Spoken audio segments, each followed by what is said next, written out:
அந்த ஸ்ட்ரெச் மார்க்ஸ்ல குட்டி குட்டி குட்டி குட்டியா கொப்பளம் வந்து அது எக்ஸ்ட்ரீமா போகும்போது தான் நம்ம கவலைப்படணும்.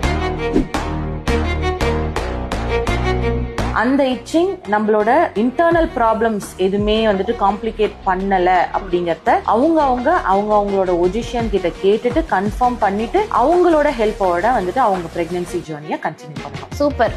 அப்ப ஒரு டேர்ம்க்கும் ஏதாவது மாத்தணுமா இல்ல அதே யூஸ் பண்ணிக்கலாமா? As the pregnancy goes by, the skin stretches, hormone surges, difference ஜாஸ்தி ஆகும். ஸோ அதுக்கேற்ற மாதிரி maybe you can start it mild. நான் சொன்ன எல்லாத்தையும் ஃபர்ஸ்ட் போடணுங்கிற அவசியம் கிடையாது. ஒரு சிம்பிளான ஒரு moisturiser, already using moisturiser continue பண்ணுங்க.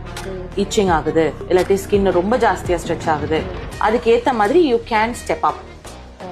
அப்படி இல்லை அப்படின்னா நம்ம ஃபர்ஸ்ட் ஸ்டார்டிங்ல இருந்தே ஒரு சிம்பிளான ஏஜென்ட்டை வந்துட்டு த்ரூ அவுட் யூஸ் பண்ணலாம். எப்ப ஜாஸ்தி தேவை இருக்கோ நம்மளே வந்துட்டு அதை வந்துட்டு குவான்டிஃபை பண்ணி குவாலிஃபை பண்ணி நம்மளோட மைண்டை போட்டு திருகி அந்த சொல்யூஷன் நம்ம தேடாம either get a help from a physician or a dermatologist based on the symptoms that the particular person is having.